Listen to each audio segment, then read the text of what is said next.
So hello my Pythonist friends, welcome again to my YouTube channel. I am Bhumika Sharma and I am a data scientist. So welcome to my YouTube channel. Okay तो हमने अभी तक 3 operators के बारे में अच्छे से और प्रैक्टिकली डिस्कस कर ही लिया है। तो अब हम 3 और ऑपरेटर्स के बारे में प्रैक्टिकली डिस्कस करेंगे और उनके बारे में और जानेंगे कि उनके कैरेक्टरिस्टिक्स कैसे हैं। तो लेट्स गेट स्टार्टेड।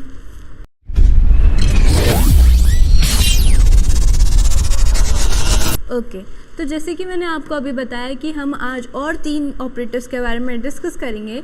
तो उनमें से पहला ऑपरेटर है हमारा मेंबरशिप ऑपरेटर। तो मेंबरशिप ऑपरेटर के बारे में मैंने पहले डिस्कस नहीं किया था, पर आज हम डिस्कस करेंगे। तो मेंबरशिप ऑपरेटर क्या होता है? मेंबरशिप ऑपरेटर हमने ये बताते हैं कि उसकी वैल्यू में वो वैल्यू है कि नहीं है कोई भी सीक्वेंस में। सीक्वेंसेस क्या होती है अभी हमने डेटा टाइप्स को डिस्कस नहीं किया है। इसके बाद वाले वीडियोस में हम डेटा टाइप्स को डिस्कस करेंगे, तो उसमें आपको पता चलेगा कि डेटा सेट्स के अंदर सीक्वेंसेस डेटा टाइप्स वाले कौन से डेटा टाइप्स होते हैं। तो ओके, तो for your just basic knowledge about it, तो मैं आपको बता रही हूँ जो कोई भी सीक्वेंस है, कोई भी लाइन ऑफ नंबर्स है लाइक 1 2 3 4 5 एक सीक्वेंस में है विद एडेड अ कॉमा, तो वो एक सीक्वेंस बन गई, एक लाइन सी बन गई।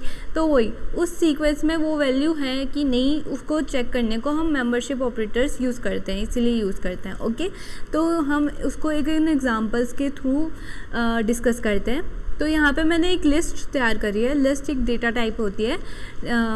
तो यहाँ पे मैंने एक लिस्ट तैयार करी है। लिस्ट हमारी डिनोट होती है विद अ स्क्वायर ब्रैकेट्स। तो मैंने स्क्वायर ब्रैकेट्स लगा के यहाँ पे एक लिस्ट की सीक्वेंस तैयार करी है 1 2 3 एंड 4। तो अब हम इसके अंदर चेक करते हैं कि हम इसमें क्या चेक करें कि इसमें 1 है कि नहीं। तो हम क्या लिखेंगे, 1 इन लिस्ट का नाम क्या है, x। ओके, लिस्ट जो है वो ये जो पूरी सीक्वेंस है, ये पूरी सीक्वेंस किसके अंदर है, x के अंदर। x वेरिएबल है, वेरिएबल क्या कंटेन कर रहा है, एक लिस्ट कंटेन कर रहा है। तो अब हम चेक करने के लिए इन का यूज़ करेंगे, क्या वो इसके अंदर है। इन का मतलब अंदर, ठीक है। तो प्रिंट हम क्या लिखेंगे, प्रिंट 1 इन x, क्या 1 x के अंदर है, ठीक है। तो अब हम इसे प्रिंट करके देखते हैं, हम रन करेंगे तो इसका आया ट्रू कि 1 इसके अंदर है। ओके, तो अब हम कुछ अलग लिखते हैं जो इस लिस्ट के अंदर नहीं है। Suppose we will write 5। Okay, तो अब हम इसको रन करके देखते हैं कि इसका रिज़ल्ट क्या आएगा। तो इसका रिज़ल्ट आया फॉल्स, कि मतलब वो 5 उस लिस्ट के सीक्वेंस के अंदर नहीं है। तो बस मेंबरशिप ऑपरेटर बस इतना सा इजी सा होता है। हम इसको ऐसे लिखते हैं और ये हमको रिज़ल्ट ऐसे देता है। ओके, तो अब हम चेक करते हैं कि वो चीज़ उसके अंदर है कि नहीं। ये उसके अंदर भी मतलब ये हम उससे भी डिनोट कर पा रहे हैं। तो अब हम नॉट इन का यूज़ करते हैं। नॉट इन भी उसका एक मेथड ही होता है। तो या फिर हम लिखेंगे हम इसको ऐसे लिखते हैं कि क्या 1 उसके अंदर नहीं है, ऐसे करके लिखते हैं। ओके, तो 1 नॉट इन x। ओके, क्या 1 x के अंदर नहीं है, ऐसा करके हम उससे पूछते हैं। तो क्या है, फॉल्स, क्योंकि क्या है 1 तो सीक्वेंस के अंदर है, तो वो हमें फॉल्स दे रहा है कि हाँ वो उसके अंदर है, ठीक है। तो बस मेंबरशिप ऑपरेटर बस इतना सही होता है और इतना इजी होता है। तो आप इसको और एक्सपेरिमेंट्स करिएगा इसके साथ कि हम इसको इन और नॉट इन को और कहाँ कहाँ लगा सकते हैं कि वो उसका मेंबर है कि नहीं। ओके, तो हम अब आते हैं अपने नेक्स्ट ऑपरेटर की ओर। ओके, तो अब हमारा नेक्स्ट ऑपरेटर का नाम क्या है, आइडेंटिटी ऑपरेटर। तो आइडेंटिटी ऑपरेटर को समझने के लिए हमें उससे पहले एक और चीज़ समझनी पड़ेगी, वो है आईडी। आईडी, आप उसे आईडी बोल सकते हैं, कोड एड्रेस बोल सकते हैं, मेमोरी लोकेशन बोल सकते हैं, या फिर कोई भी कोड का एड्रेस, ठीक है। तो जैसे कि मैंने बोला, ये सब आपको टर्म से, इन सब वर्ड से आपको समझ आ ही रहा होगा कि आईडी क्या है। आईडी क्या होती है, कोई भी हम वेरिएबल या कोई भी ऑब्जेक्ट जब हम बनाते हैं तो वो कहीं ना कहीं पाइथन में स्टोर होती है। तो वही उसी को बोलते हैं पाइथन की मेमोरी लोकेशन, या फिर कोई जो भी वैल्यू है, जो भी वेरिएबल है उसकी मेमोरी लोकेशन। तो ठीक है, अब क्या है, how to find an code address, जो भी हमने बना रखा है उसको, जो भी हमने ऑब्जेक्ट या वेरिएबल बना रखा है उसका कोड एड्रेस कैसे फाइंड करता है। तो हमने यहाँ पे 3 वेरिएबल्स बनाए हैं, a equals to 29, b equals to 29 और c इक्वल्स टू b।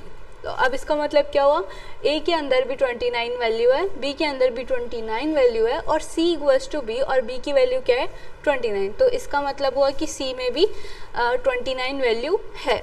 तो अब क्या करेंगे, हम लिखेंगे प्रिंट id a। id एक फंक्शन होता है जिससे हमें कोई भी चीज़ की मेमोरी लोकेशन कोड एड्रेस का पता चलता है। तो हम मैं आपको फिर से लिख के बता देती हूँ। मैंने लिखा है प्रिंट, फिर मैंने लगाया है पैरेंथेसिस जो प्रिंट फंक्शन के लिए नेसेसरी होते हैं। तो अब मैं यूज़ करूँगी id का फंक्शन। id एक फंक्शन होता है जिससे हमें मेमोरी लोकेशन का पता चलता है। अब मुझे फिर से मैं ब्रैकेट्स लगाऊंगी क्योंकि ये फंक्शन है तो मुझे पैरेंथेसिस लगाना ज़रूरी है। तो अब मैं क्या लिखूंगी, जिसका भी मुझे मेमोरी लोकेशन जानना है। अब यहाँ मुझे a का जानना है तो मैं a का लिखूंगी। अब वैसे ही मैंने नीचे भी लिखा है प्रिंट id b और उस वैसे ही मैंने नीचे भी लिखा है प्रिंट id c। इससे हमें तीनों की मेमोरी लोकेशन का पता चलेगा। अब मैं इसको रन करती हूँ और ये कहाँ स्टोर है, ये एक ही मेमोरी लोकेशन में स्टोर है। देखिए यहाँ पे तीनों की मेमोरी लोकेशन का नंबर सेम आया, लास्ट में भी 112 है, इसमें भी 112 है और इसमें भी 112 है। तो इसका मतलब क्या हुआ कि ये तीनों एक ही मेमोरी लोकेशन में स्टोर है। एक ही मेमोरी लोकेशन में स्टोर है, ऐसा कैसे हो सकता है। चलिए हम इसको थोड़ा और डिस्कस करते हैं, इसके अंदर और जाते हैं। जैसे कि वहाँ पे हमने 3 वेरिएबल्स क्रिएट करे थे, हम यहाँ भी 3 वेरिएबल्स ही लिखेंगे जैसे वहाँ लिखे थे। तो क्या था, a इक्वल्स टू 29 और था b इक्वल्स टू 29 और c इक्वल्स टू b। ठीक है, अब क्या हो रहा है, उसके अंदर क्या हो रहा है अब देखते हैं।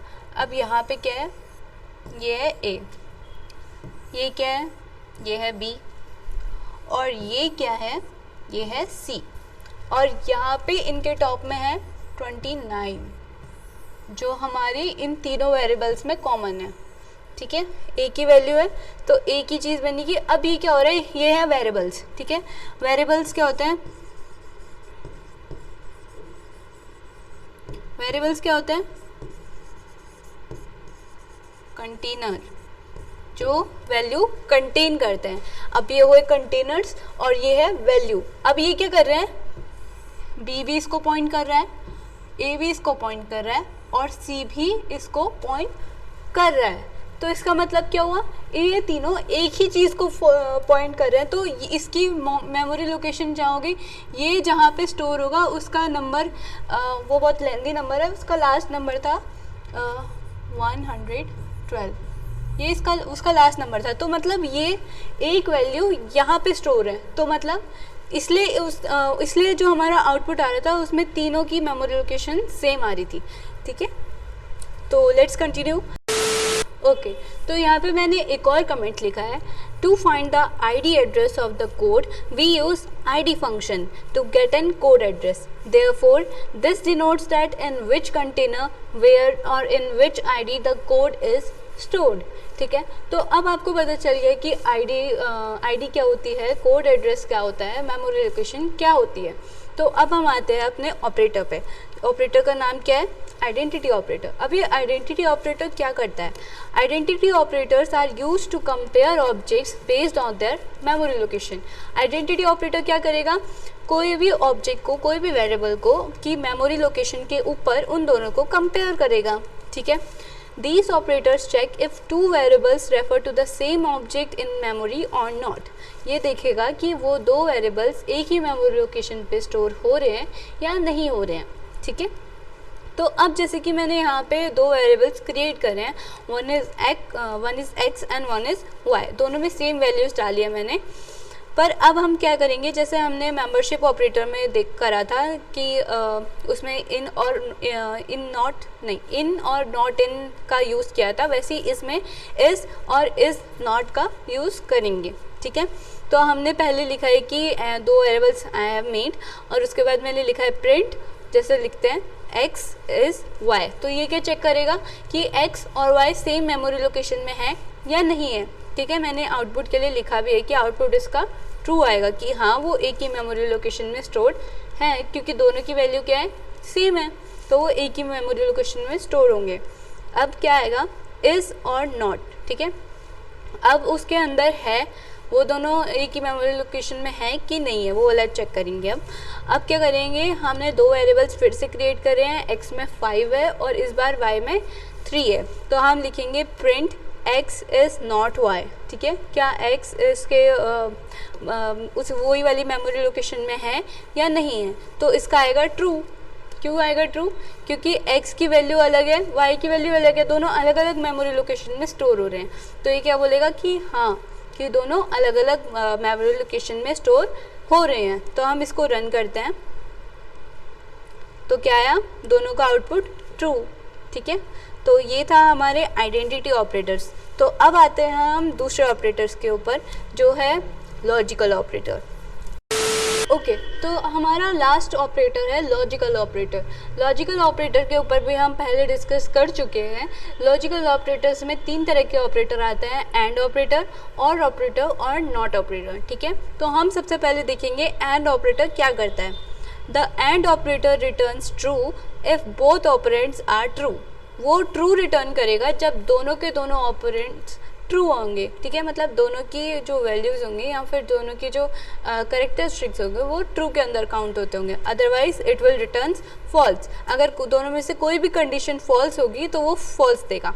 ठीक है, अब इसको करके देखते हैं प्रैक्टिकली। हम यहाँ पे कंपेयर करेंगे, ट्रू और फॉल्स को ही कंपेयर करते हैं। ठीक है, तो ट्रू एंड फॉल्स। ओके, अब हम इसको रन करते हैं। जब हमने रन किया तो इसका आया फॉल्स। अब जैसे कि एंड बोलता है कि अगर दोनों के दोनों हमारे जो ऑपरेंड्स हैं वो अगर ट्रू होंगे वो तभी ट्रू देगा, अगर एक भी फॉल्स आएगा तो वो फॉल्स ही देगा आपको रिटर्न में। ठीक है, अब इसको थोड़ा ट्रू भी यूज़ करके देखते हैं कि अगर दोनों ट्रू होंगे तो क्या वो सही में ट्रू देता है। तो ये अब हमने ट्रू कर रखा है, अब हम इसे रन करेंगे। ठीक है, रन करते हैं सारी, हमारा ट्रू आ गया आउटपुट में। तो या अगर दोनों हमारे ऑपरेंड्स ट्रू होंगे तो हमें एंड ट्रू रिटर्न करेगा। ओके, अब हम और ऑपरेटर पे आते हैं। और ऑपरेटर क्या करता है, द और operator returns true if either of the operand is true. अगर कोई भी ऑपरेंड में से कोई भी एक अगर ट्रू होगा तो वो आपको रिजल्ट में ट्रू देगा, अदरवाइज जब अगर दो अगर वहाँ पे फॉल्स आएंगे, फॉल्स वाला ऑपरेंड होंगे दोनों के दोनों, वो तभी आपको फॉल्स देगा रिजल्ट में, वरना अगर कोई भी एक ऑपरेंड आपका ट्रू होगा तो वो आपको रिजल्ट में ट्रू ही देगा। अब देखते हैं कैसे। हम यहाँ पे फिर से सेम एग्जांपल ही यहाँ पे भी हम लगाएंगे, ट्रू और फॉल्स। ठीक है, सेम एग्जांपल है जो हमने ऊपर लगाया। अब यहाँ पे देखते हैं कि इसका रिजल्ट क्या आता है, ट्रू। ठीक है, अब यहाँ पे क्योंकि एक भी कंडीशन यहाँ पे, और ऑपरेटर का एल्गोरिथम क्या होता है, अगर एक भी कंडीशन आपकी ट्रू हुई तो वो आपको रिजल्ट में ट्रू देगा। तो यहाँ पे हमारी एक कंडीशन ट्रू आई है। ठीक है, तो उसने हमें ट्रू रिटर्न किया है। अब नॉट क्या करता है, the not operator works with a single Boolean value.